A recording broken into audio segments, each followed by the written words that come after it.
તારું કોલેજનું ફોર્મ ભરવાનું હતું એ ભરાઈ ગયું કે નહીં?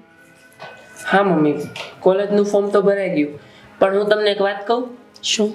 તમને એવું નથી લાગતું કે હવે આપણે આ ઘરમાં ન રહેવું જોઈએ? કેમ? તને કેમ એવું લાગ્યું? મામીનું વર્તન થોડુંક ચેન્જ થયું છે.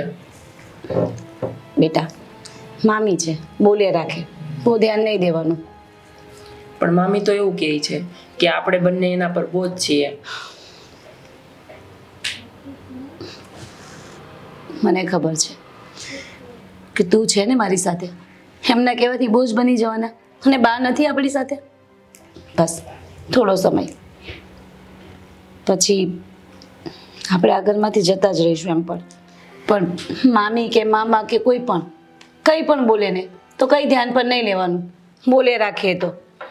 તમને ખબર છે મમ્મી, ગઈકાલે મામી અમારા પર હાથ પણ ઉપાડ્યો હતો. હાથ ઉપાડ્યો હતો તો તે મને કેમ વાત ના કરી કાલે? બાને કહ્યું તે?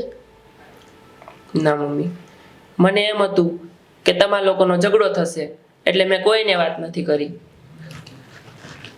વાતચીત સુધી તો ઠીક છે, પણ હાથ ઉપાડવા સુધી આવી ગયા એટલે કહેવા શું માંગે છે? શું વાત કરો છો મને માં દીકરો? નેહા, ચા બનાવી બેટા તે? મને બહુ માથું ચડ્યું છે. નેહા, શું થયું બેટા ને? કેમ બે આવી રીતે વાત કરો છો? શું થયું? મમ્મી, દામિની ભાભીને સમજાવી દેજો તમે કે મોડે મોડે ઝઘડા હોય ને ત્યાં સુધી ઠીક છે, પણ આમ હાથ વાત નહીં ઉપાડવાના. શું? અને મારો છોકરો કોઈ નાનો નથી હવે. હાથ ઉપાડ્યો? હા તો તે મને કેમ ન કીધું? ક્યારે ઉપાડ્યો હાથ? મને એમ હતું કે તમારા બધા વચ્ચે ઝઘડો થશે એટલે મેં કોઈને જ નથી કીધું. આવી રીતના વાત નો છુપાવાય, જે હોય ને કહી દેવાય.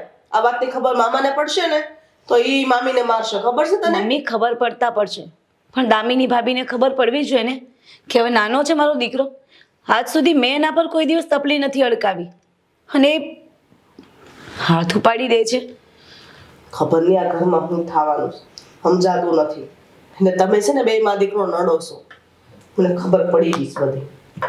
એટલે જ કહું છું મમ્મી કે આપણે બંને છે ને આ ઘર છોડીને જતા રહીએ, શું કામ? બીજે ક્યાંક ભાડેથી રહી લઈશું. શું કામ ને? શું કામ જાવું બીજે ભાડે રહેવા? આવડું મોટું ઘર છે, શું કામનું? કે તમે બે માં દીકરો અહીંયા રહેશો તો ઘર નાનું થઈ જવાનું છે? ઘર તો નાનું ના થઈ જાય, પણ લોકોના મન નાના થઈ ગયા છે ને, એની કરતાં સારું છે. મમ્મી જે કહે છે ને એકદમ બરાબર છે. અમે અહીંયાથી કશે બહાર જતા રહીશું. નાની એવી રૂમ અમારાથી પૂરું થાય એટલું તો અમે કરી જ લઈશું. મમ્મી બસ ને. હા, હું તને હજી પણ કહું છું, સારું ઠેકાણું જોઈ તારા લગ્ન કરાવી દો બેટા. મમ્મી ના પાડીને. તને એવું લાગે આ જવાબદારી કેવડી મોટી છે તારા પર? મમ્મી ફરી વખત આ વાત નહીં કાઢતા. મને મારા પગ પર ઊભા રહેતા આવડે છે, ભણેલી ગણેલી છું, સાવ અભણ નથી હવે તો. અને અભણ લોકો હોય ને એ પણ મજૂરી કરીને ખાઈ લે છે, જ્યારે હું તો ભણેલી છું, મને ક્યાંક ને ક્યાંક નોકરી મળી જ જશે. તારી વાત સાચી છે, પણ નોકરી કરવી સહેલી નથી ને. લોકો સો વાતો કરશે, ના કરતા તો અહીંયા રે તો.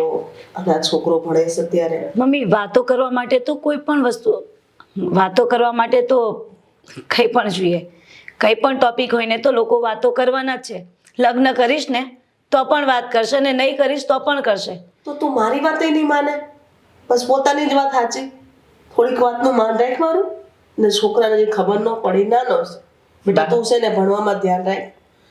હું સમજુ છું કે મામી તને માર્યું છે તો હું એને વાત કરી લઈશ કે શું કામ માર્યું, બરાબર?